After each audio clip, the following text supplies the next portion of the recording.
Bonsoir à tous. Puisque Projouer Compagnie, c'est un rendez-vous de la Compagnie des Réals assez ancien. Et aujourd'hui, pour la première fois, nous nous retrouvons en présentiel et aussi en distanciel grâce à des moyens techniques tout à fait nouveaux pour le rendez-vous. Alors la Compagnie des Réals, peut-être que Mathieu peut nous en parler.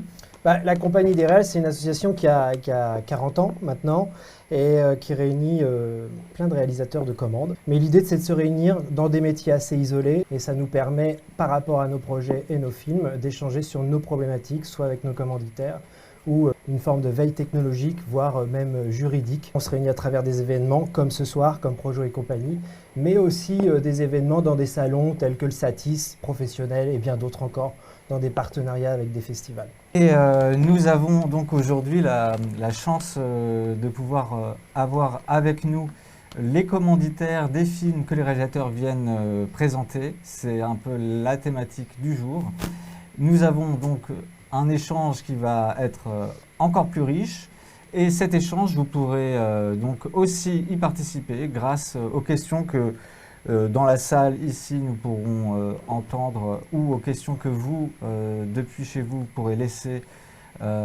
Ici même se trouve Philippe qui se fera un plaisir de nous remonter toutes ces questions, nous donner les meilleures. Mais Philippe, présente-toi, tu es quand même le président de la Compagnie des Réals. On peut te remercier pour tout ton travail car depuis que tu es là, ça bouge bien, on a vraiment du plaisir à faire partie de cette association qui vraiment met en valeur tout le potentiel de chacun, toute la diversité de tous. Effectivement, tu as raison. Merci et bonsoir les amis réalisateurs.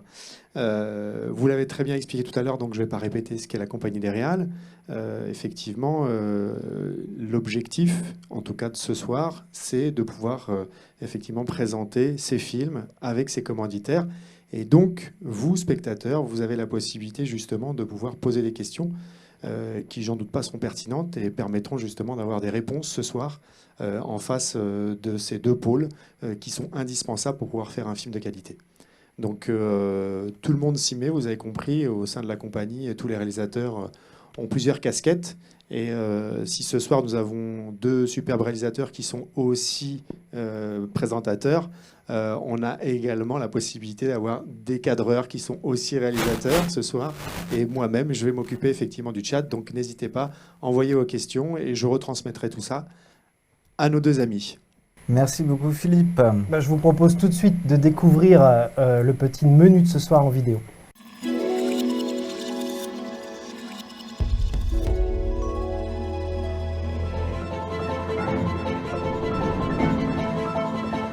Je suis en plein tournage.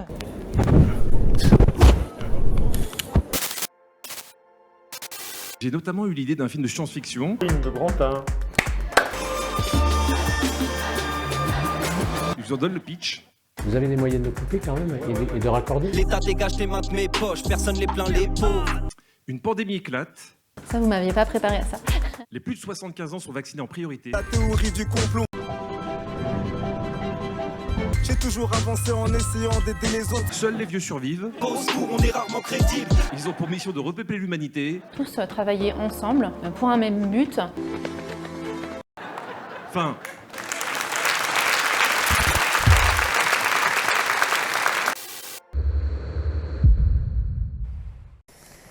Voilà, donc c'est le petit menu de ce soir. Le petit menu de ce soir, Ouais, ça a l'air alléchant. Et nous allons commencer tout de suite avec le film de Vincent, Vincent Farge. Mais avant de le retrouver, je propose de regarder son petit, sur une minute, son petit making-of. Pourquoi pas. Allez, making-of. Excusez-moi. Je suis en plein tournage. Corinne de grand 1. Vous avez des moyens de couper quand même et de raccorder. Ça, vous m'aviez pas préparé à ça. Je suis arrivée en 1971. C'était la Belle au bois dormant. Hein. J'ai des souvenirs superbes, quoi, en fait. On a commencé à soigner les infarctus à l'hôpital. On acquiert, on sait le faire, on le fait. Ça a été une révolution. Les gens, ils arrivent, je les soigne, point barre. L'hôpital public a de l'avenir, il faut se battre pour. On sera au rendez-vous, je pense, pour les années à venir. C'est un sentiment fort, quoi. C'est vraiment le chiffre. Joyeux anniversaire. Venez vous faire soigner au CHIV.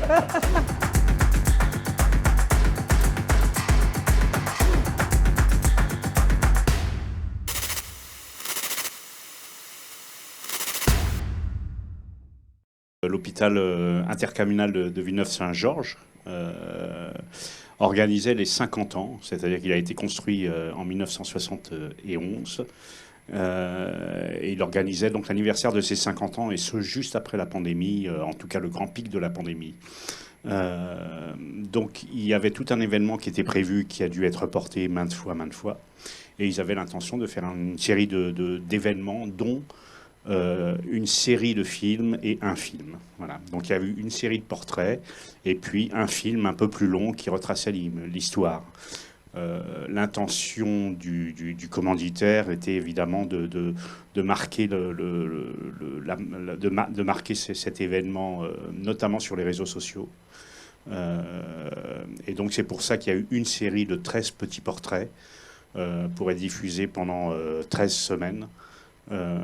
Et puis ensuite, sur la base de ces portraits et d'une autre recherche iconographique, on a réalisé un film un peu plus d'une couleur un peu plus documentaire et historique, quoi. Voilà. Et donc la demande vraiment du client était très à tous azimuts au départ. Donc voilà, c'est là où ça a été un enjeu intéressant. Eh ben, je te propose qu'on regarde ça tout de suite.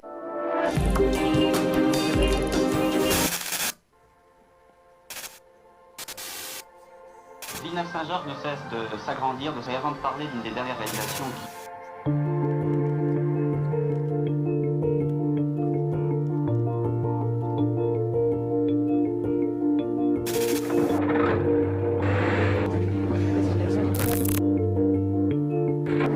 C'est grâce à la solidarité intercommunale, régionale et nationale que cet établissement a pu être construit. En 1972, lorsque je suis arrivé à Villeneuve-Saint-Georges, j'ai vu sur la Nationale 6 ce grand édifice comme un phare sur cette grande colline. J'ai été rassuré.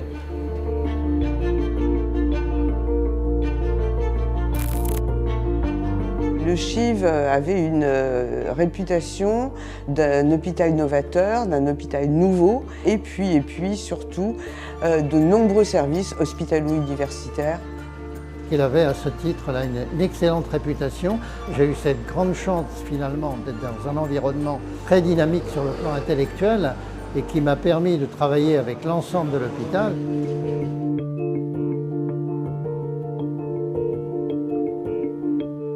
Il y a eu une époque absolument extraordinaire de construction, sans complexe.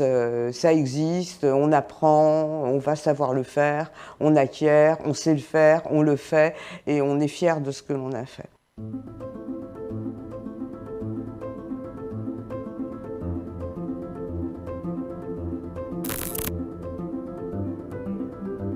Le CHIV, il a suivi les belles évolutions de l'époque, c'est-à-dire qu'on a vu arriver le scanner. Nous, en cardiologie, on a créé la salle de coronographie du CHIV. On a été un des premiers pour faire des endoscopies digestives dans les années 75-80.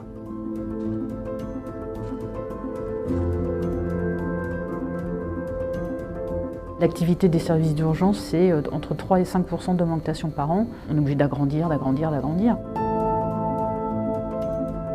L'évolution du CHIV avait besoin d'une infrastructure qui s'adapte au progrès. Le CHIV avait besoin d'un pôle femmes-enfants.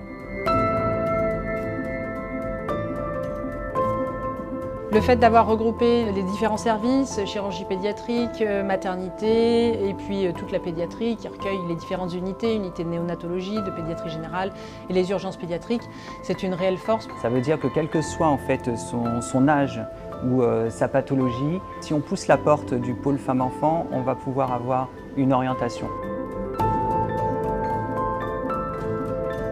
Le GHT, ça va être une force pour chacun de nos établissements et aussi notamment donc pour le CHIV, pour continuer à innover et d'agrandir le périmètre et le territoire de nos établissements.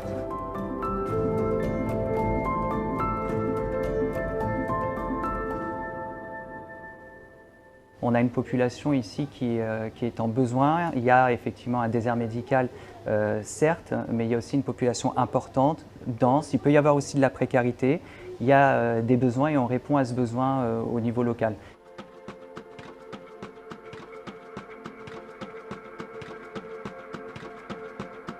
Notre mission, elle est vraiment de soigner tout le monde. Et on ne réfléchit pas à qui on va soigner, qui on ne va pas soigner, comment on va soigner. Les gens, ils arrivent, je les soigne, point barre. C'est la raison pour laquelle je suis venu. Je me suis dit qu'il était peut-être temps aussi de donner ma part au service public. Je crois en le service public et au service qu'on rend à la population qui nous entoure. Donc pour moi, l'hôpital public a de l'avenir et il faut se battre pour. En 2020, il y a eu la crise Covid, je ne peux pas ne pas en parler. En tant qu'infectiologue, ça a été quelque chose de très dur pour les équipes. On a tous travaillé ensemble pour un même but et ça a été un moment extrêmement fort.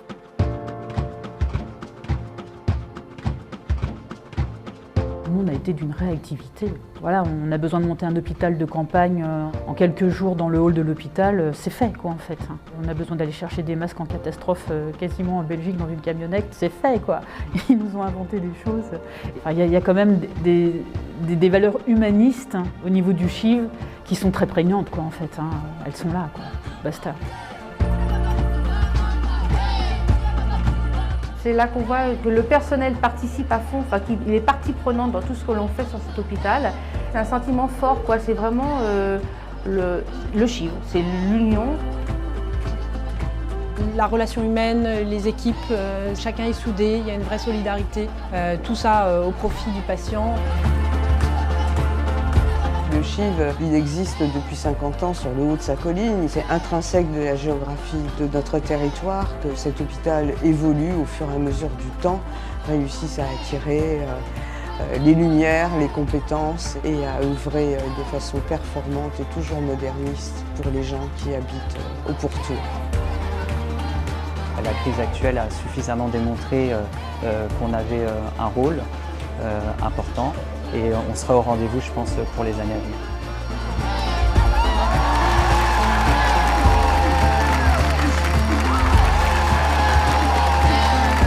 La nouvelle génération, en fait, elle est exactement comme l'ancienne génération.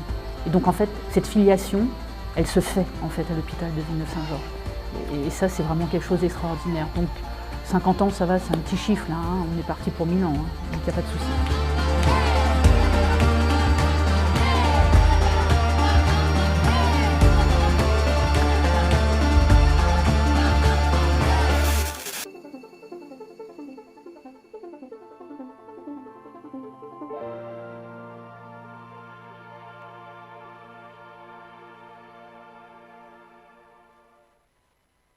Donc Vincent, merci pour ton film et ta présence. Alors, tu as cherché à faire venir le commanditaire, donc qui est le directeur de communication du CHIV, et malheureusement, il n'a pas pu venir. Mais s'il avait été là, quelle aurait été, puisque la réponse à la question que je lui aurais posée, à savoir quelle était la commande au départ? Alors la commande, elle est sur un papier de plusieurs pages comme ça, là, un PDF de plusieurs pages. Et elle est très ouverte en fait.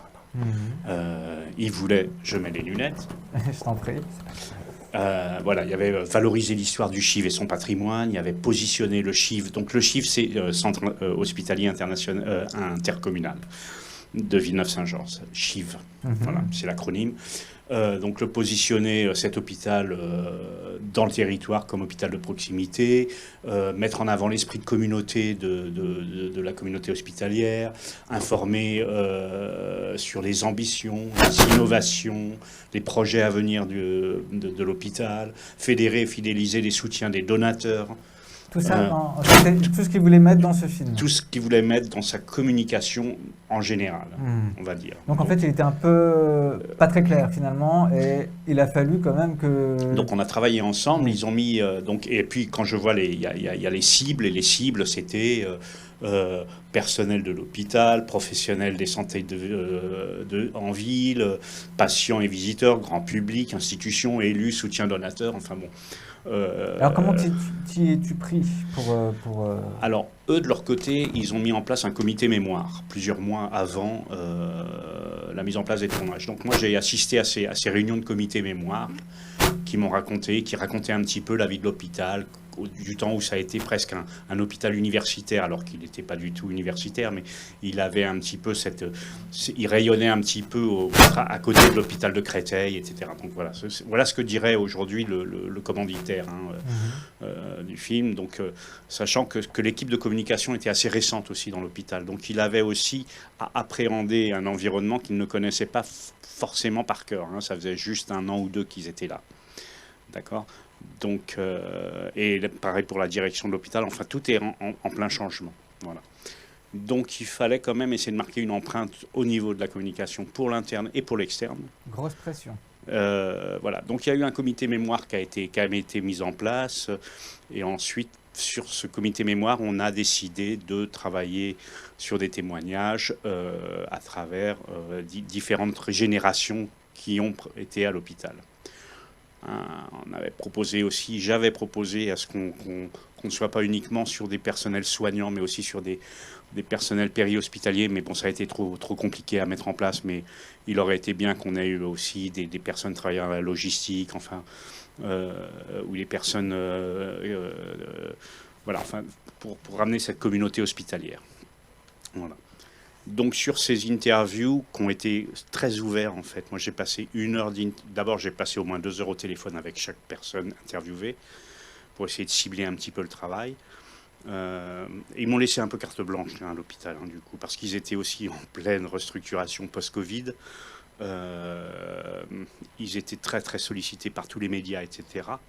Donc du coup, sur ce travail, ils m'ont laissé vraiment carte blanche. Je rentrais dans l'hôpital comme chez moi, j'allais dans les services, etc.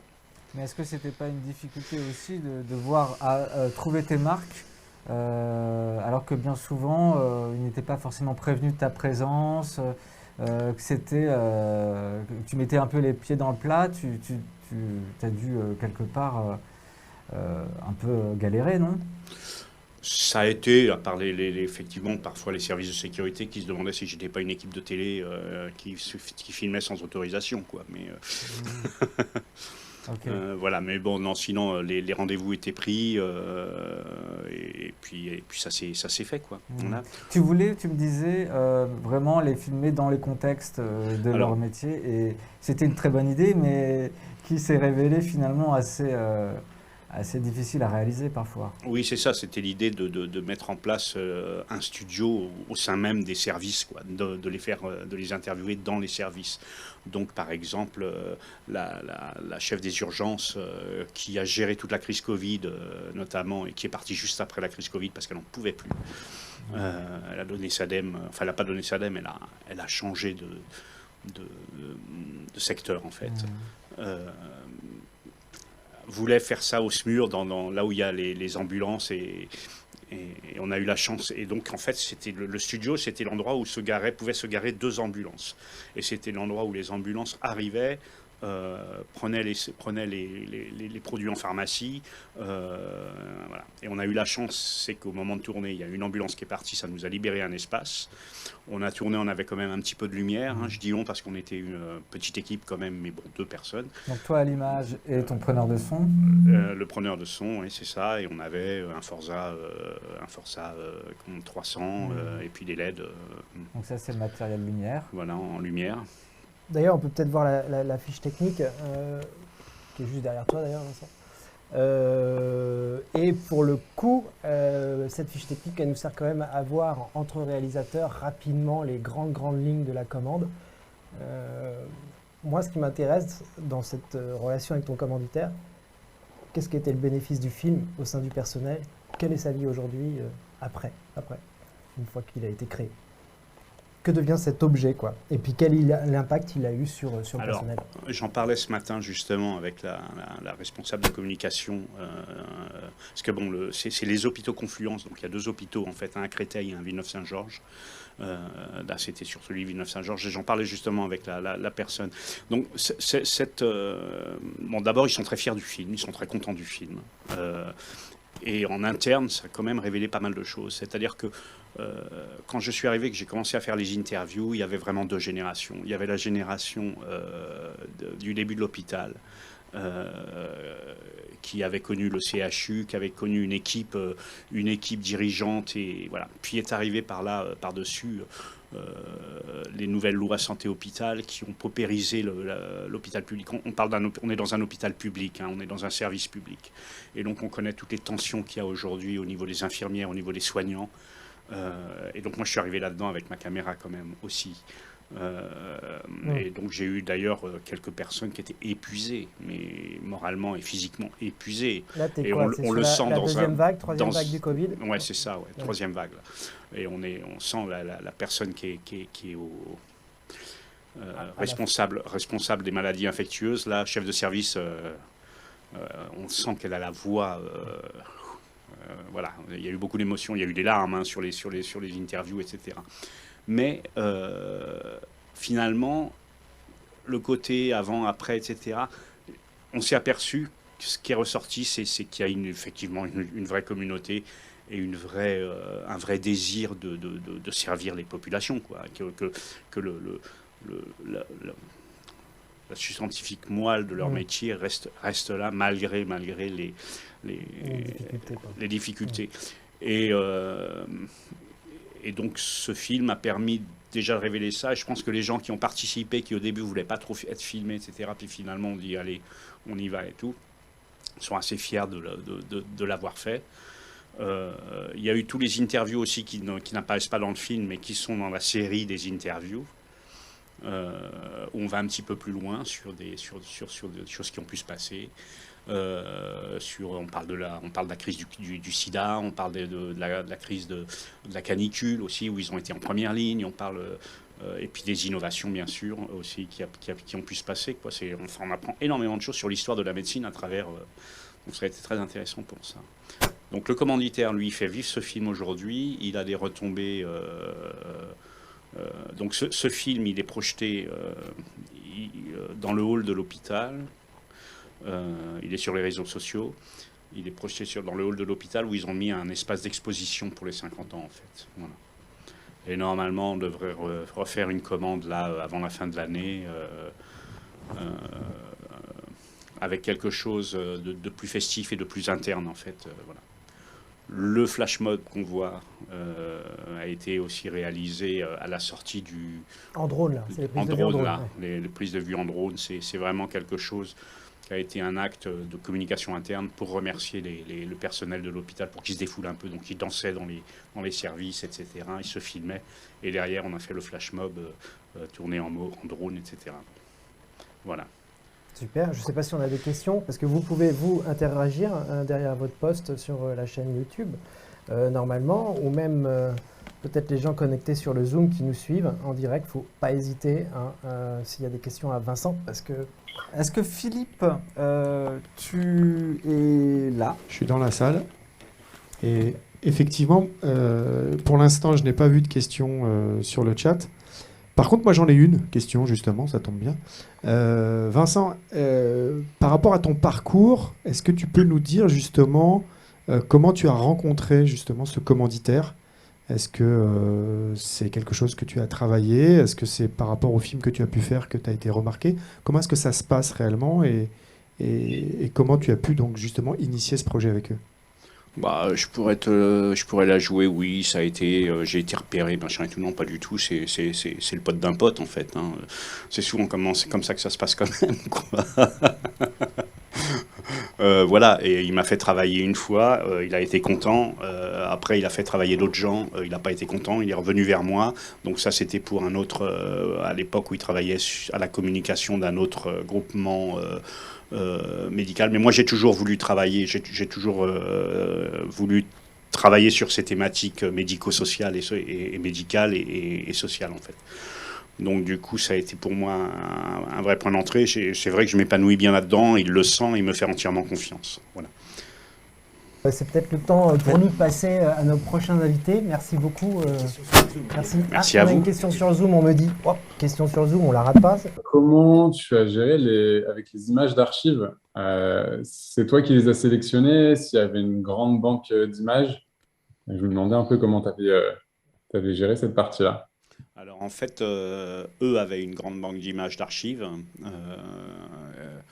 Ils ont fait déjà une présélection de leur côté, qu'ils m'ont envoyé, puis après j'en ai demandé d'autres parce que ça ne me suffisait pas. Et donc il y a eu ces films et la magie s'est faite. La magie s'est vraiment faite au montage. Hein. Quand je me suis retrouvé avec toute cette masse d'interviews et là on travaille vraiment comme un documentariste en fait, c'est-à-dire qu'on essaie de construire l'histoire. Voilà, et avec tous les aspects du drama, de la drama, hein, c'est-à-dire qu'il y a vraiment trois séquences dans ce film, 3 grandes séquences. Une séquence d'ouverture qui positionne le personnage hôpital, une séquence qui raconte comment il a grandi, et une dernière séquence qui raconte qui il est aujourd'hui et comment il va s'épanouir dans l'avenir. Et parce que voilà, c'est vraiment le personnage hôpital qui était à mettre en avant. Et donc les images d'archives, pour revenir à ta question, moi me sont arrivées comme elles sont. Puis bon, bah voilà, moi j'ai cherché à retrouver de l'humain. J'avais beaucoup de choses qui n'étaient pas de l'humain, donc j'ai redemandé à ce qui me ramène de l'humain. Voilà.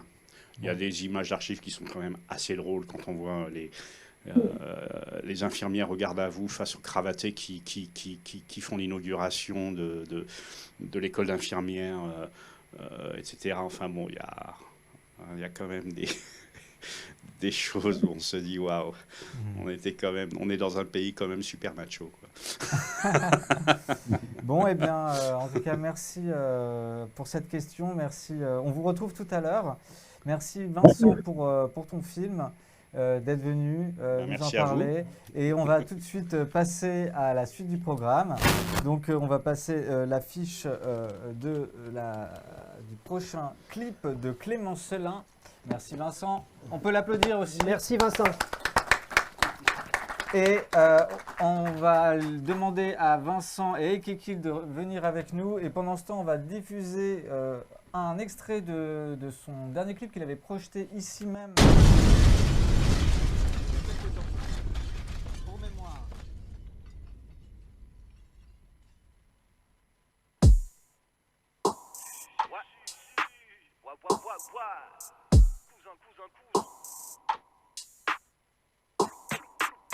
Bon, vas-y, cette fois-ci, je la fais on fire, mon gars. Ah, en plus, c'est celle-là qui est bonne. Je la fais vite. N'importe quoi, ouais, yo. L'État dégage des mains de mes poches, personne les plaint les pauvres. Et moi je suis que Rex, un témoin de l'époque. Ma voix ne fait pas écho à toutes leurs propagandes qui sont reliées par des tox. Te laisse pas berner par les prods, laisse pas traîner le doigt dans les taux. Tu te méfies des gars d'en haut, tu te fais trahir par tes trônes. Ils ont mis un coup de lime à tes crocs. Au départ t'es croques, mais même si t'as la même, t'envis la routine d'Ateco. Eh perd pas de mi-perd, vas-y à pied gros. C'est eux qui tiennent les paris mais ils donneront pas les codes. Ne viens pas parler de poche, je préfère encore l'art déco. Y'a pas mal de mes potes qui sont passés par le dépôt. Ils savent qu'une bonne droite ça démarre l'épaule. Tu galères, puis ton prématuré débarque l'école. Tous les morceaux c'est qu'à je les recolle. Je fais le pro mais je mate les ré. Bonsoir Clément, tu veux garder ton masque? Non, c'est vrai, ouais. Ok, voilà. Ok. Voilà, donc on a à côté de toi Ekekil. Et donc merci d'être là également. Merci, bonsoir. Bonsoir. On a aussi en Zoom normalement donc Philippe Steinman qui est le commanditaire en plus de Ekekil qui est aussi commanditaire en tant qu'artiste. Il n'est pas encore là, d'accord, il n'est peut-être pas là, il ne sera pas là, en tout cas Ekekil est là et ça c'est parfait. Okay. Je te pose la question avant de voir le clip, votre clip, Ekekil, quelle était la commande initiale? Qu'est-ce que vous aviez qu'est-ce que tu allais dire à Clément avant que vous tourniez vos premières images?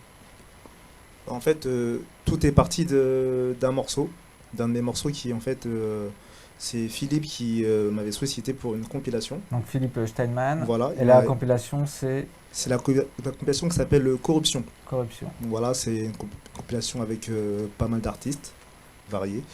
Et donc moi, il m'a sollicité. Et pour en fait, tout simplement, il m'a dit j'aime beaucoup ton morceau et j'aimerais bien qu'on le mette en image. Donc voilà. Et je lui ai dit écoute, moi, il n'y a pas de problème. Moi, ça me fait plaisir. Il m'a dit il prend tout en charge. Et il m'a dit je connais un réalisateur pas mal, il s'appelle Clément Selin. Je dis ouais, Clément, je connais. On s'est déjà croisés en fait une fois dans un événement artistique. Enfin. J'étais parti voir un concert, je l'ai croisé, je sais même pas s'il s'en rappelle en fait, c'est une petite anecdote. Ouais, et il m'avait passé sa carte, donc celle avec marqué Street Clip. Donc moi je l'avais gardée. Donc quand il parlait de Clément Selin, je fais oui, je connais, je sais, il a fait pas mal de clips pour pas mal d'artistes, parce qu'en fait il parle pas beaucoup, il est assez discret, mais en fait il a travaillé avec pas mal de gens. Et à mes yeux, en fait, c'est quelqu'un qui n'a pas forcément la reconnaissance qu'il devrait avoir. Je lui ai dit. Hein.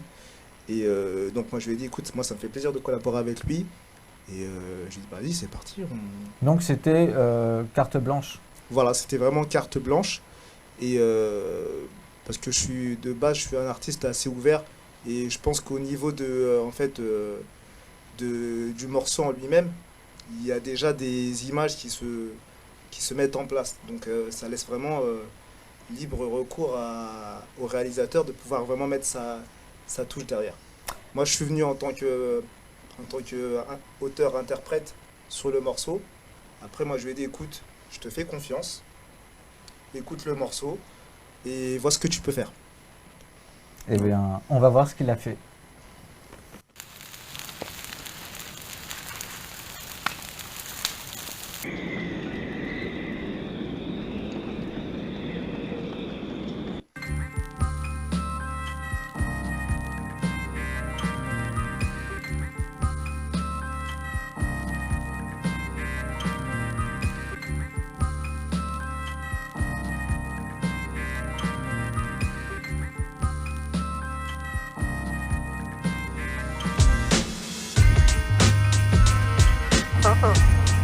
Yo, take Kilo Mike, Mac la tech. Toi-même tu sais, c'est ça. Hey, musique à la prod. Check ça. Parce qu'on est loin des contes de fées, tout comme ceux de Perrault, qu'on grandit plus avec des films de bandits que de héros. La théorie du complot nous sert dans nos compos et décompose nos idées sur la feuille, celle des comptes causes de concordance avec l'actualité. Ce sont souvent les avis les plus francs qui causent des dualités. Au nombre de fois j'ai dû relever des défis, mettre de côté tous mes défauts pour ne pas perdre mon humanité. Victime de la réalité, les hommes et les femmes sont faibles devant l'argent, triste banalité. Et je persiste à ne pas suivre cet itinéraire où tout ton cerveau se fait perquis, car c'est une erreur. Je reste moi-même, évitant la corruption, cherchant d'autres solutions pour maîtriser ces pulsions qui me poussent à vouloir être le meilleur dans mon domaine, mais sans que la vanité me domine. Tu peux garder tes pots de vin, inutile de me presser la patte. Je suis pas de ceux qui se laissent prendre à quatre pattes. Sens de l'honneur, tel le cheval des Carpates. Il faudra plus qu'un chèque pour étouffer mon feu écarlate. Tu peux garder tes pots de vin, inutile de me presser la patte. Je suis pas de ceux qui se laissent prendre à quatre pattes. Sens de l'honneur, tel le cheval des Carpates. Il faudra plus qu'un chèque pour étouffer mon feu écarlate. J'ai toujours avancé en essayant d'aider les autres, c'est ma nature profonde, même si des fois j'ai commis des fautes. Je peux pas laisser le diable saccager mon esprit, rentrer dans des conflits qui pourraient me bousiller, donc j'esquive les clashs bidons, les lâches qui vont te faire perdre ton temps dans tes plans, à se demander encore l'âge qu'ils ont. Je marche droit sur ma foi et ma foi, je m'en sors plus que bien, vu que les miens voient en moi un mentor. Pourquoi me taire? J'ai mes principes, mes valeurs, mes malheurs, ou certains de ces MC ravaleurs. Fierté, je fais face à mes malheurs, malheur, corruptible même si ça me fait malheur, malheur. Mais malin, je reste quand même sur mes gardes, sur mes gardes. Certains proches peuvent se corrompre par mes gardes, Pour ma part, c'est une question de dignité. Je ne pense pas qu'à ce genre de choix on soit limité. Tu peux garder tes pots de vin, inutile de me presser la patte. Je suis pas de ceux qui se laissent prendre à quatre pattes. Sens de l'honneur, tel le chevalier Carpath. Il faudra plus qu'un chèque pour étouffer mon feu écarlate. Tu peux garder tes pots de vin, inutile de me presser la patte. Je suis pas de ceux qui se laissent prendre à quatre pattes. Sens de l'honneur, tel le chevalier Carpath. Il faudra plus qu'un chèque pour étouffer mon feu écarlate. La vie ne fait pas le moine, donc prends garde à celui qui se dit ton pote et qui demain contre toi complote. La vie ne fait pas le moine, donc prends garde à celui qui se dit ton pote et qui demain contre toi complote. La vie ne fait pas le moine, donc prends garde à celui qui se dit ton pote et qui demain contre toi complote. La vie ne fait pas le moine, donc prends garde à celui qui se dit ton pote et qui demain contre toi complote. Check ça, et Kilo Mike. Corruption. Corruption c'est quoi pour moi? C'est un truc qui bousille les gens, ça bousille les esprits. Je pense pas qu'après, tu te sens bien, que tu puisses bien gérer les choses. Je pense que c'est un truc qu'il faut plutôt essayer de l'esquiver. Sincèrement. Il y a d'autres solutions, d'autres manières de faire. Voilà. Ouais, je connais le truc. Et Kilo Mike, et l'incorruptible. Voilà compile, corruption. Check ça.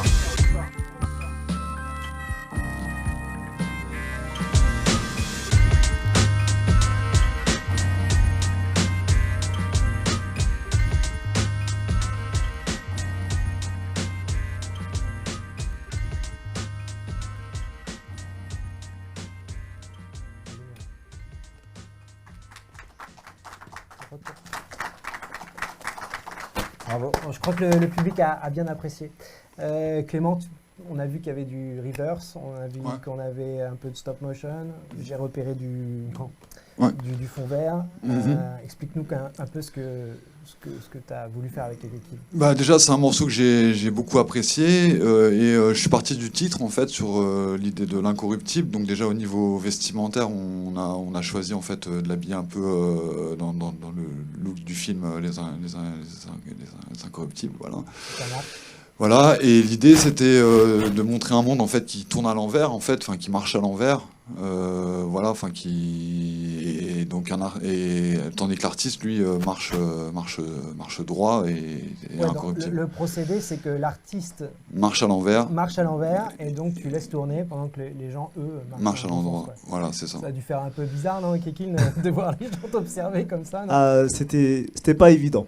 Bah, il y a des Enfin, c'est marrant parce que t'as les gens qui vivent leur vie tranquillement et t'en as certains qui s'arrêtent, ça les étonne, ils rigolent. Il y en a d'autres qui te voient passer, ils comprennent pas trop ce qui se passe. Il y en a d'autres qui calculent pas du tout. Et il y en a même certains en fait qui sont dans le passage, mais vraiment rien à foutre quoi. C'est incroyable. Et la difficulté c'était vraiment pour moi d'essayer d'avoir une allure. Comme si je marchais en fait. Je trouve que ça fonctionne mais vraiment très bien. Tu as des Ah bon talents de pantomime à l'envers. Vraiment, bravo. Tu maîtrises ton corps en tout cas, je trouve. J'ai essayé de m'entraîner un petit peu, c'était pas évident. Mais en fait, le tournage s'est fait sur toute une journée. Donc en fait, à force, tu prends le rythme. Tellement qu'à la fin, tu te dis peut-être quand je vais rentrer à la maison, ma femme va me dire va me chercher un truc et je vais me lever et marcher en arrière en fait. Voilà. Et donc Clément, on a vu le fond vert aussi peut-être. Enfin, avant, voilà. Tu voulais dire autre chose sur cette séquence parce qu'elle est assez rigolote à tourner quand on tourne ça. Ouais, tout à fait. Bah, en fait, sur la séquence en soi-même, j'ai pas grand-chose d'autre à dire. Enfin voilà. Enfin l'idée c'est vraiment de le montrer marcher à l'endroit au milieu des gens qui marchent à l'envers. Donc c'était un peu à la fin du confinement, donc il n'y avait pas énormément de gens dans les rues. Donc c'est vrai que ça aurait peut-être plus marché s'il y avait eu plus de monde encore. Mais malgré ça, je trouve que ça rend bien et c'était une journée bien remplie vu qu'on a commencé tôt le matin et qu'on a terminé en fait dans un studio avec un fond vert en traversant Paris, voilà, une petite équipe avec un caméraman, un deuxième caméraman. En fait, on était 2 caméramans pour aller plus vite, avoir le maximum de matière. Et voilà quoi. En fait, c'est une journée bien remplie. Je crois qu'on a travaillé bien 8 heures. Ouais, 8 heures, Ouais. on peut peut-être voir la fiche technique d'ailleurs, juste pour que les gens puissent se rendre compte un petit peu. Alors, il y a la notion de budget qui saute aux yeux. On se dit, bon, Ok, le talent et tout ça, c'est compliqué à vendre peut-être, je sais pas. Bah non, après c'est aussi le prix de la liberté, quoi, comme on avait discuté. Enfin voilà, après c'est pas des choses qu'on fait vraiment pour l'argent, parce que sinon on ferait autre chose, à mon avis. Enfin Ouais. voilà, et on s'adapte aussi aux possibilités financières de la production, qui est pas une grosse production, qui est une production qui démarre. Tu as tourné à l'Alpha 7. Voilà, 3. c'est ça, exactement. Ok. Ouais. Il y avait 2 Alpha 7 3 en fait. Il y en avait 2 en fait. Ok. Je vais peut-être pas spécifier. Et t'es tout seul là? Non, il y a 2 caméramans. T'as 2 caméramans. Il y a moi et un autre caméraman qui s'appelle Romain en fait, et qui est très bon dans ce qu'il fait aussi, et qui m'aide beaucoup sur mes clips aussi. Voilà. Moi, je me souviens la dernière fois que j'avais présenté un clip avec toi, tu débutais au fond vert et tu disais justement que tu avais expérimenté et que c'était une nouveauté pour toi le fond vert et que tu avais envie de poursuivre. Alors, tu comptes aller encore plus loin dans le fond vert ou tu veux découvrir d'autres techniques? Parce que je me souviens que tu viens de l'expérimental. Ouais, complètement. J'ai fait un diplôme aux Beaux-Arts en vidéo expérimentale, c'est vrai. Donc, je trouvais que c'était intéressant par rapport au clip. Et en fait, pour en revenir au fond vert, j'aimerais bien. Après, c'est vrai que le studio que j'ai, pour l'instant, c'est un petit studio, donc ça permet pas de faire énormément de choses. Il n'y a pas beaucoup de recul, tout ça. Donc c'est vrai que j'aimerais bien, si j'avais un studio plus grand, j'aimerais bien essayer de faire des choses. Justement, j'ai repéré sur After Effects des moyens de traquer aussi. Voilà, donc ça peut être intéressant de développer ça. Ouais. Ok. Et est-ce que tu aurais envie de tout à coup, parce que je sais que tu aimes travailler avec les personnes pas connues, tu aimes aussi ne pas être contraint par un trop gros budget, justement pour être libre. Mais est-ce que tu aurais envie quand même de te challenger si on te le proposait? Bien sûr, bien sûr. Ouais. Bien sûr, ça m'intéresserait de travailler avec des budgets plus conséquents. Ça me permettrait d'aller plus loin dans l'imaginaire, j'imagine, quoi, de toute façon. Après, après, je suis content aussi. Là, on a tourné un autre clip avec Philippe ce week-end, c'était très bien. Voilà. Donc Philippe, c'est en 2 ans, en 1 an et demi, c'est la 6e collaboration, le 6e clip qui te. Donc c'est super. Je vous souhaite de grandir ensemble. Voilà. Et avec aussi Ekekil. Est-ce qu'on a des questions pour vous, peut-être sur les réseaux? Philippe? Non, pas de questions. Aucune question. Bon, okay. Alors, on va peut-être enchaîner. Merci en tout cas à tous les deux. Merci beaucoup. C'était top. Pas de souci, merci à vous. De rentrer dedans. C'était chouette. Super. Merci. Et donc, je crois qu'on accueille, mais en Zoom cette fois-ci, bien, Julie et Kylian. Julie et Kylian qu'on a vu tout à l'heure. Ils vont nous expliquer qui ils sont et quelle était leur commande. Ok, alors. Peut-être. On les retrouve en Zoom, ils sont là? Ouais, je les vois. On les trouve super. En Zoom. Salut Kylian. Salut. Salut. Bonsoir. Alors c'est Kylian et Lucille. Lucille, mais pourquoi on a dit Julie? Je sais pas, voilà. Voilà. En plus, on avait préparé sans son nom aussi. Donc c'est Lucille Boss. Ça, je me souviens, je crois. Lucille Boss, c'est exact. Alors, nous avons aussi votre commanditaire qui est parmi nous. Bonsoir. Donc, on va découvrir le film que vous avez rêvé. Vous avez rêvé à ce film, ils l'ont fait. Quelle était votre demande? Quel était votre désir en allant les solliciter? Alors nous, en fait, donc je fais partie d'une fédération, la Fédération sportive et culturelle de France. Et nous, on a le souhait de développer les séjours de vacances pour les mineurs de notre fédération, pour les jeunes. Voilà, des séjours, donc là, c'est plutôt sur une thématique gymnique, puisque c'est un séjour gym. Mais voilà, on veut développer les séjours twirling, les séjours multisports et autres. Et du coup, on avait besoin en fait d'un outil de communication, parce que ce qu'on fait généralement, c'est des vidéos un petit peu maison, on va dire, mais pas avec une qualité comme celle qu'on va pouvoir voir tout à l'heure. Voilà, on voulait quelque chose de vivant pour communiquer, donc une vidéo, c'était le top, quoi. Voilà. Et cette vidéo, l'objectif, c'était qu'elle montre la vie d'un camp, la vie d'un séjour. Parce que là, c'est des séjours du coup, en camping. On verra après. Donc en toile de tente, avec des activités donc, gymniques ou twirling ou autres. Donc voilà un petit peu l'idée. Une vidéo qui reste naturelle aussi. Et en fait, voilà, l'idée, c'était pas de demander à Kylian de filmer ça, ou à l'inverse, que Kylian et Lucille nous disent voilà, on va filmer ça, Ça s'est fait hyper naturellement. C'est ce qui rend aussi un petit peu la beauté de la vidéo et qui montre vraiment ce que c'est un séjour, en tout cas les séjours que nous on propose. Et voilà, pour finir aussi, c'est un petit peu d'exprimer les valeurs de notre fédération sur l'ouverture, la responsabilité, l'autonomie, toutes ces valeurs qu'on véhicule, qui font le projet éducatif de la fédération. Donc voilà, moi je suis hyper satisfait, hein. Je parle en mon nom, mais je parle au nom de la fédération et plus particulièrement du comité régional des Pays de la Loire, puisque c'est le comité que je représente. On est très fiers de cette vidéo et on remercie beaucoup le travail de Kylian et de Lucille. Et rediscuter un petit peu après l'avoir vu, parce qu'on a vraiment hâte, je pense, de tous le voir. Et donc, on va découvrir tout de suite le film de Lucille et Kylian pour la fédération.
merci de nous avoir proposé ce film. C'est beau parce que vous l'avez fait à deux, vous êtes un couple, vous partagez tout. Il y a peut-être même un commanditaire au sein même du couple, je ne sais pas, on en parlera peut-être après.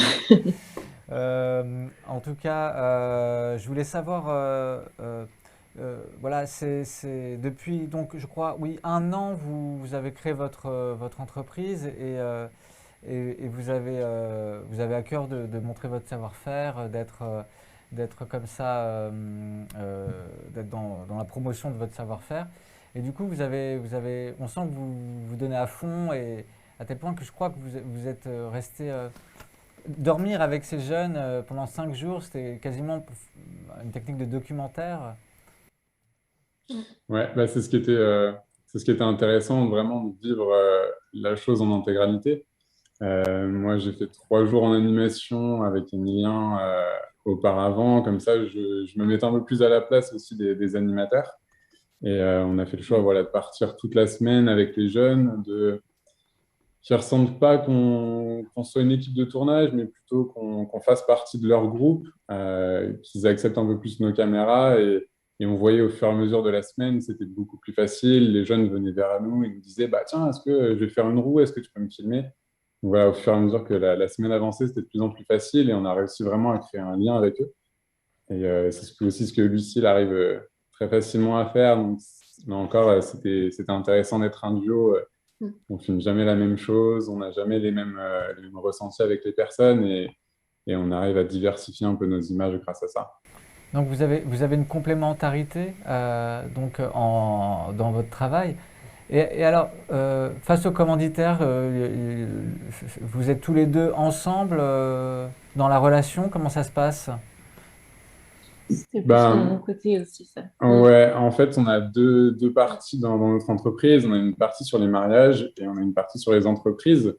Lucille va beaucoup plus gérer la relation avec les mariés, la relation avec les prestataires mariage. Et moi, je vais m'occuper un peu plus de la partie entreprise, domaine du sport. Ouais, c'est un peu comme on se sépare, mais après, ça arrive régulièrement sur des entretiens avec nos clients. Quand on peut, on est à deux. C'est aussi plus intéressant. Pourquoi un angle de vue? Moi, de vue, pardon. J'avais trouvé assez sympa le concept.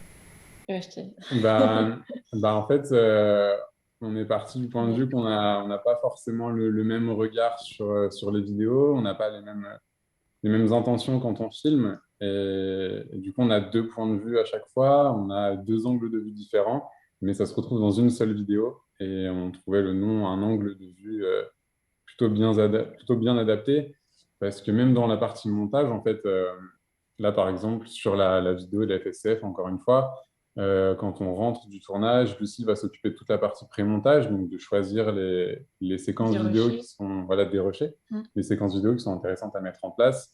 Moi, ensuite, elle va me donner tout ça, je vais faire le montage. Elle va venir à la fin du montage avec un regard nouveau et me dire, bah voilà, là, il y a ce sentiment-là qui passe pas forcément bien. Là, je verrais ça plutôt un peu différemment. Donc, je fais les modifications. Elle s'occupe de la colo. Moi, je m'occupe du sound design. Et puis, après, on envoie au commanditaire.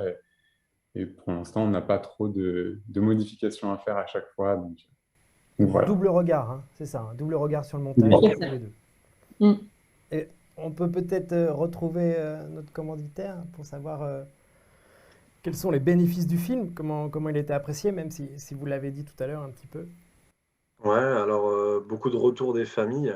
C'est vrai que c'était attendu. On avait annoncé la venue de Kylian et de Lucille sur ce séjour-là. Donc on l'a publié fin août, début septembre. Donc, c'est vrai qu'il y avait une attente et puis les retours sont hyper positifs des familles. Retour des partenaires aussi. Voilà, les retombées, c'est un nombre de vues sur nos réseaux et notamment sur Facebook qui est décuplé parce qu'en général, quand on publie une vidéo, on était à 500-600 vues. Là, on est à quasiment 9000 vues, donc on voit la différence et puis un nombre de partages qui est conséquent également. Donc voilà, c'est ça et puis ça va nous servir du coup dans l'idée pour les prochains séjours de l'été 2022. Là, on était à 4 séjours. L'année prochaine, on veut passer à 8 séjours. Et on sait que cette vidéo-là, justement, elle participera grandement au remplissage, entre guillemets, de nos séjours et à la faisabilité. On va peut-être retrouver Kylian et Lucille. On est toujours là. Donc oui, vous avez des projets donc toujours de développement dans les mariages et dans les séjours sportifs, ou vous avez d'autres désirs, peut-être d'autres perspectives encore? Eh bien, surtout d'accès, voilà, dans le domaine du mariage, on a une région où il y a quand même pas mal de mariages, donc on veut garder voilà, cette partie qui est importante pour nous, mais Et vous êtes à la marié base, les deux, on est... Comment? Vous êtes marié vous-même Non, pas encore. En fait, J'attends. vous préparez, en fait, c'est un préparatif pour votre mariage peut-être? Voilà, ouais, on sera rodés pour les mariages. Désolé, Mais, il fallait que je me détende et que je pose une question. non, mais tous les deux, on s'est rencontrés. En fait, on a beaucoup voyagé ensemble et du coup, le domaine du voyage et le domaine du sport en général nous intéressent aussi. Et du mariage aussi, donc. Et du mariage aussi. Donc voilà, c'est trois domaines surtout qui nous intéressent et qui nous inspirent en fait. Et après, on aimerait aussi lier les deux ensemble avec les destination wedding, donc les mariés qui partent voyager pour se marier. Et c'est un domaine sur lequel on aimerait axer au fur et à mesure notre entreprise, mais on y va petit à petit. Comment? Qui voyagent, qui se marient et qui font du sport, c'est ça? Ouais, bah, ça serait le combo gagnant, ça serait impeccable. Est-ce qu'on a des questions dans le public, Philippe? Oui. Ouais, on a des questions et je vais commencer par celle-là. Vous êtes beau, vous êtes jeune. Est-ce qu'on s'est aperçu que votre commanditaire est satisfait de votre film? Donc, et comme l'a dit tout à l'heure Vincent, effectivement, très souvent, le réseau est important pour arriver à trouver des commanditaires. Est-ce que vous, en tant que jeune réalisateur, tous les deux, est-ce que pour vous c'est un atout? Est-ce que c'est justement quelque chose de compliqué? Quelle stratégie vous avez mis en place justement pour essayer de trouver des commanditaires? Eh ben, ça marche beaucoup par le réseau. Et du coup, ouais, il y a des fois où ça va être un avantage, il y a des fois où ça va être un inconvénient. On a eu un très très gros projet avec le Crédit Mutuel. Ça faisait 2 mois qu'on était créé, et en fait, avec des personnes qu'on rencontrait comme ça, grâce au domaine du mariage, on a réussi à avoir des contrats qu'on n'aurait pas pensé avoir. Je pense que c'est surtout l'aisance qu'on peut avoir un rendez-vous avec un client et l'assurance qu'on a en étant sûr de ce qu'on peut produire. Alors, on a refusé des contrats au début parce qu'on nous proposait des contrats au-delà de nos capacités et on les refusait. Et je pense qu'on a bien fait. Mais ça peut être un atout comme un inconvénient. Ça dépend comment on le voit et ça dépend de la perception aussi du client. Là, Emilien, donc, je le connais depuis très longtemps. On s'est connus au collège, donc c'était plus facile. Mais quand j'ai proposé le projet, on était sûr de ce qu'on lui proposait et on est parti là-dedans. On avait hâte de réaliser le projet. Donc, je pense que la question de la jeunesse, c'est un peu comme tout. Il y a des avantages et des inconvénients. Faut tirer les avantages au maximum. On a une autre question, oui. Oui, c'est Vincent qui parle. Moi, j'avais une question. J'avais 2 petites questions. D'abord, une première question sur le montage. 2 caméras pendant 5 jours, 24-24, pour faire un film de 3 minutes. Vous avez dû vous amuser au montage pour la sélection des... Bon courage. Ouais, c'est la grosse partie de Lucille. Elle les rushait pas mal pendant la semaine et elle est bien plus organisée que moi sur ces parties-là. Encore, c'est encore un avantage d'être à 2. Mais oui, voilà, c'est de se passer la main une fois qu'on en a un peu marre et qu'on a un peu trop vu. Mais je pense qu'on a quelques jours de montage derrière, mais ça s'est fait assez rapidement parce que quand on est inspiré, ça peut aller très vite. Oui, absolument. Et j'ai une question pour le commanditaire, s'il est encore là. Comment est-ce qu'on mesure un retour sur investissement par rapport à un investissement sur un film, en fait? Alors, du coup, par rapport au côté financier, on a fait un partenariat, en fait, avec Kylian et Lucille. Donc, le coût de la vidéo, là, je pense que je peux laisser la parole à Kylian, mais le coût de la vidéo aurait été de 6 000 €. Voilà. Ouais, en fait, ouais, sur ce projet, nous, on avait à cœur d'aller sur le domaine touristique. On n'avait pas forcément fait beaucoup et on a proposé à Emilien de nous défrayer sur tout le séjour pour qu'on puisse réaliser cette vidéo et que ça leur serve à eux et que ça nous serve à nous. Mais du coup, on n'a pas facturé le prix qu'il aurait fallu sur cette vidéo. Voilà, c'était plutôt du gagnant-gagnant dans les deux sens. Il ne reste plus qu'à vous remercier à tous les deux. Bravo en tout cas pour ce beau boulot. C'était bien sympa. On sent une jolie patte.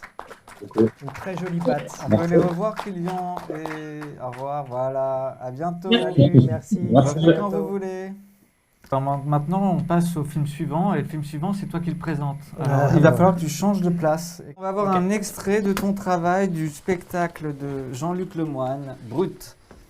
C'est parti. J'ai beaucoup écrit ces derniers mois en m'inspirant de la gestion de la situation. J'ai notamment eu l'idée d'un film de science-fiction. Je vous en donne le pitch. Une pandémie éclate. Les plus de 75 ans sont vaccinés en priorité. Le virus mute et tue tout le monde.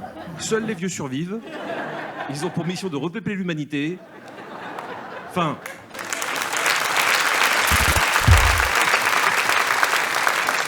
Voilà, nous avons sans doute en Zoom Jean-Luc. Mathieu m'a permis de te tutoyer, voilà. Je te... Et tu peux, vas-y, avec plaisir. Bien sûr. Voilà, donc c'est une première, pour moi je réalise en même temps. J'avais pas vu ça depuis Rémi Brica, l'homme orchestre, c'était magnifique. Quelle était la demande lorsque tu es allé rencontrer Mathieu? Qu'est-ce que tu souhaitais? Quel était ton désir? Et on va savoir s'il a pu le réaliser. On parle que de la vidéo, hein, pas des trucs perso. Parce que quand tu parles de désir, ça me fait peur. Alors non, ce que je voulais, c'était mettre des images sur mon nouveau spectacle. Enfin, le nouveau, je l'ai commencé il y a presque 2 ans maintenant, et puis entre-temps, il y a eu la pandémie. Donc, je l'ai redémarré plusieurs fois, il fallait le rebooter en permanence.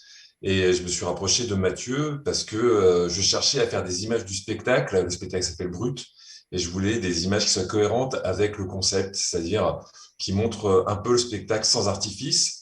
Et je voulais sortir surtout de quelque chose de traditionnel, à savoir souvent pour de l'humour, on fait un plan large, un plan serré, et puis ce qui compte, c'est qu'on entende bien les gens rire.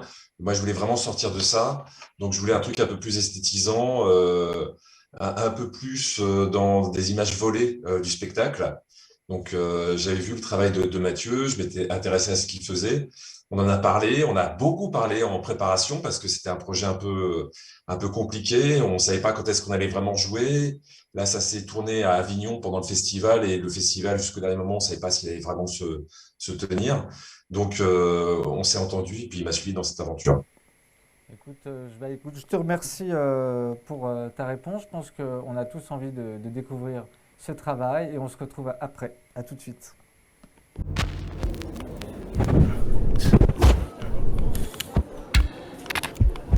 Vous avez vécu le confinement avec des enfants? Hein? C'est comme essayer de faire un Mikado avec des cocaïnomanes. Le secret pour occuper les enfants, c'est le cache-cache. Ils adorent ça, les enfants. Ils vont se cacher, toi tu comptes jusqu'à 50, et après, tu les cherches pas. Les gens ont commencé à envisager Dupont Ligonnès autrement. Au début, ils trouvaient l'histoire horrible. Après 2 mois en famille, ils se sont dit que ça serait bien d'avoir un tuto. Hein. La vraie question aujourd'hui, c'est de quoi peut-on encore rire? Vous saisissez la nuance? Et c'est que le début. Au rythme où on va, dans 50 ans, la question, ça sera, alors racontez-nous, en toute franchise, qu'est-ce qu'était le rire?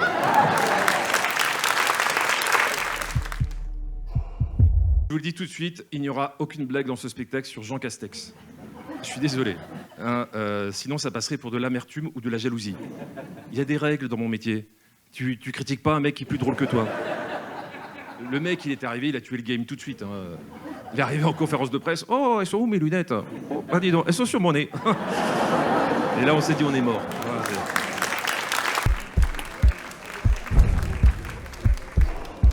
si bête NDI. Elle me manque tellement. L'autre fois, j'emmène ma fille à une compétition de gym. J'étais assis dans la tribune, Et là, il y a un type qui vient me voir. Il me regarde discrètement. C'est marrant de vous voir là. Votre fille fait la compète? Je ne savais pas quoi répondre. Alors je lui ai dit non, mais j'aime bien regarder les petites filles de 8 ans juste au corps.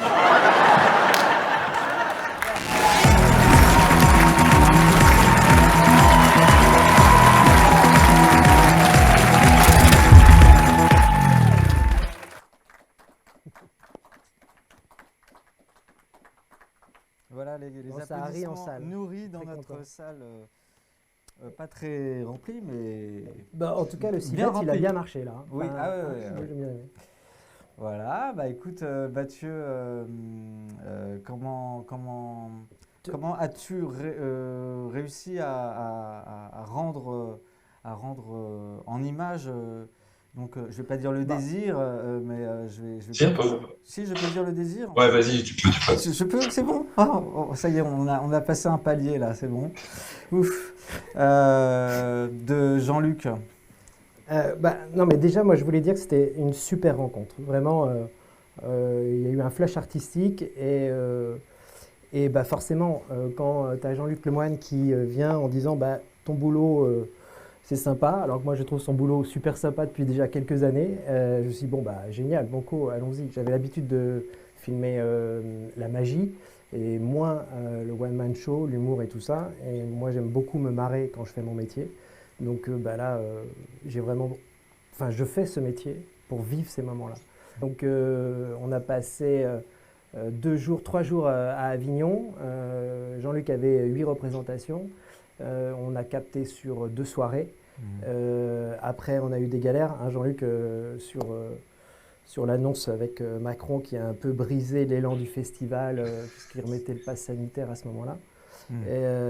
Donc on avait peur d'avoir moins de public, ce qui au dernier moment nous a fait avancer toute la captation, hein, je dis pas de bêtises. Ouais, c'est ça. Et donc voilà, 2 représentations, 2 soirs. Alors on est au Festival d'Avignon, il y avait les Chevaliers du Fiel avant, j'ai 35 minutes pour mettre 3 caméras. À ce moment-là, je suis en vacances avec ma chérie. Comme tout a bougé au dernier moment, bah, pas d'équipe. Et du coup, bah, j'ai mis ma chérie derrière une caméra qui a assuré le boulot, mais qui a pris connaissance d'un trépied et d'une caméra 5 minutes avant le spectacle. Donc c'était assez rock'n'roll. Il faut être discret. Tu ne peux pas te promener avec ta caméra dans le public, évidemment. Un concert, c'est possible. Un one-man show, c'est impossible. Donc ce jour-là, tu as quand même comblé le désir de Jean-Luc, mais peut-être pas celui de ta femme. Si tu veux, on peut le dire comme ça. Ok. Et le résultat, Jean-Luc, qu'en penses-tu? Es-tu ravi? Est-ce que c'est ce à quoi tu aspirais? Est-ce que ça a dépassé tes espérances? Non, c'est exactement ce que je voulais. J'avais des idées en tête. Le problème, c'est que il y avait une équation qui était impossible à résoudre. C'était que je suis pas conscient de ce que je fais. Donc moi, je voulais qu'on me capte comme un concert de rock. Et avec un one-man show, c'est impossible. Donc, je voulais quelque chose comme ça, qui soit assez intriguant, qui donne envie. Et c'était une bande-annonce à la fois pour toute la promo que je vais commencer, puisque je vais bientôt jouer à Paris, et puis aussi sur les points de vente sur Internet, d'un seul coup, que des gens puissent voir quelques images et qu'ils puissent se décider. On sait que maintenant, ça se passe beaucoup comme ça. Donc non, c'était exactement ça. Et puis c'est vrai que c'était un pari, comme le dit Mathieu, c'est une rencontre artistique et humaine. On a passé des super moments et c'est vrai que après je l'ai présenté à ma prod et eux ils étaient super clients. Tout le monde était content. Donc j'étais content parce que c'est moi qui ai dit. Je pense qu'il faut avancer avec Mathieu, c'est ce mec-là, et ils m'ont fait confiance. Et depuis, je pense qu'il y aura des suites. Hein. J'espère. J'espère qu'on fera plein de choses ensemble. C'est formidable. Et merci encore pour ton accueil sur Avignon. Parce que Jean-Luc, il a une super équipe autour de lui. Vraiment. Il fait des plans de chat magnifiques. Pardon? Il fait des plans de chat magnifiques.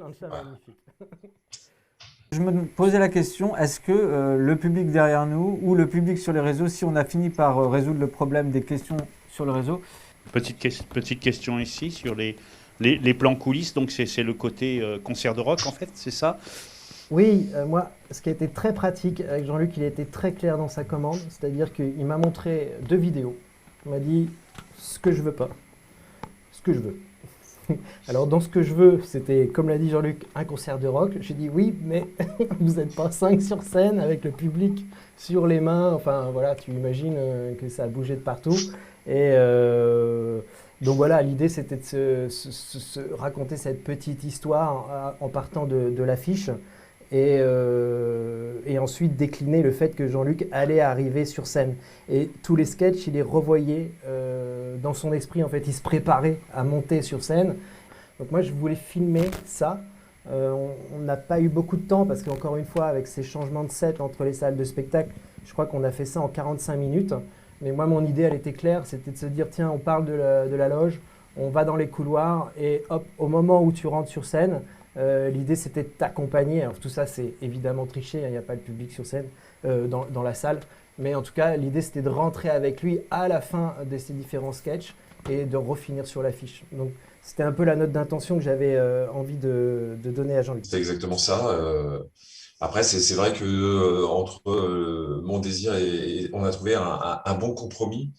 Et parce que c'est très difficile de faire une bande-annonce de spectacle d'humour, parce que soit vous mettez in extenso des passages, des vannes, mais c'est une juxtaposition d'extraits, et donc laissez voler quelques phrases qui aient un sens. Et puis aussi, l'idée aussi, on sait, j'ai dit à Mathieu, il y a des phrases qu'on ne pourra pas prendre parce que sorties du contexte, ça risque de faire polémique. On est dans une période aussi un petit peu particulière où tout peut s'enflammer très vite. Et dans le spectacle, il y a des choses où je vais très très loin.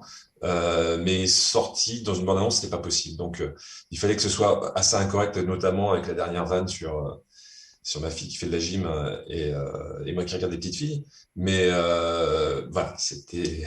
non, pour vous, tout est normal. Ok. Non, il y a un problème. Non, j'ai rigolé.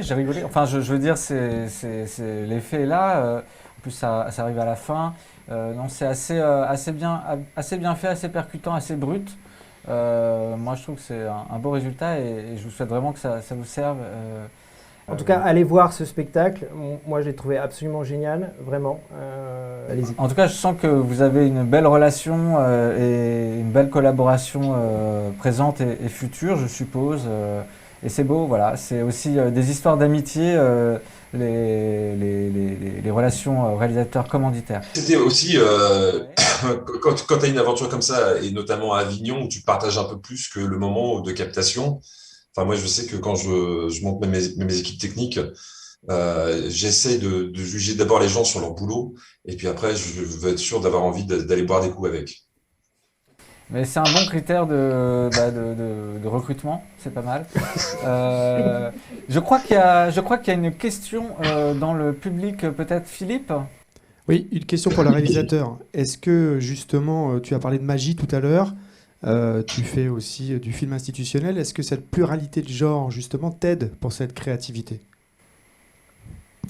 Ah, c'est différent. Moi, je crois que j'aborde les choses très différemment. Un film de commande d'un institutionnel, on va avoir un cahier des charges assez complexe. Là, avec Jean-Luc, on a juste eu envie de s'amuser et de se faire plaisir. Et en plus, moi, mon vrai challenge, c'était de se dire, bon, bah, j'en ai regardé des trailers, j'en ai regardé des choses et je me suis dit comment on fait un peu original, comment on donne envie d'aller voir le spectacle. Enfin voilà, c'était des questions assez nouvelles pour répondre à ta question par rapport à un commanditaire. Et ce que j'adore avec le trailer avec Jean-Luc, c'est de se dire on s'adresse au grand public. Alors qu'un film institutionnel, en fait, beaucoup moins. La cible, elle est hyper restreinte. Et donc, c'est plus compliqué, je trouve. Ok. Alors, on va terminer avec une question qui est sur Zoom. Allons-y. Non, c'était juste une question pour savoir si Jean-Luc Lemoyne n'était pas marié, qu'il souhaitait avoir une vidéo de mariage. Dire qu'on était présent. Alors, je vis dans le péché depuis 19 ans maintenant. J'ai toujours refusé le mariage, mais vu que j'ai vu votre travail, il est possible que je change d'avis. Avec plaisir. Bon, bah, c'est sur cette bonne humeur qu'on va se quitter. Je vous remercie tous. Je vous remercie Jean-Luc. Oui, merci Jean-Luc d'être intervenu pour ton temps. Tous ceux qui sont encore sur Zoom et qui nous suivent, je t'invite Mathieu à te reprendre ma place d'animateur, réalisateur, switcher. Voilà. Okay. Je te laisse même les commandes pour finir. Je te laisse ce plaisir. Et donc, je crois qu'on a pris un peu de retard, mais on a essuyé un petit peu les plâtres techniques. Oui, c'est une première, pour rappel. On va se donner rendez-vous pour une prochaine Projo et compagnie. On n'a pas fixé la date, mais par contre, forcément, ça sera sur le Slack, le réseau qui nous réunit tous, réalisateurs. Et puis évidemment, on va communiquer sur les LinkedIn, etc. Et nous invitons les réalisateurs désireux de nous retrouver, de devenir membres, de se renseigner sur le site internet de la compagnie des réals. Donc on dit plus les W, c'est Asbin. Voilà. La compagnie des réals. LACIEDESREALS.com.org. FR. Voilà. On est excellent, c'est bien. C'est très bien préparé. Voilà. Vous trouverez toutes les informations pour adhérer et si vous voulez avoir des informations. Nous vous souhaitons une bonne fin de soirée. Et merci aux 2 cadreurs qui, 5 minutes avant l'émission, ne savaient pas qu'ils allaient cadrer. Voilà, on peut aller filmer. Du coup, j'ai plus le preview. Alors oui, je suis. Voilà. Donc, présentez-vous, allez-y. Allez-y. Christophe Prévite, réal, et voilà, qui fait partie de la compagnie. Christian Panetier, qui s'autofilme. Et un énorme merci à Fabrice qui est en régie et qui nous amène tous les médias dans l'ordre, qui s'occupe du streaming en même temps. Voilà, merci Fabrice. Grosse performance, merci Fabrice. Ciao, ciao. Ciao, à bientôt, salut. Merci.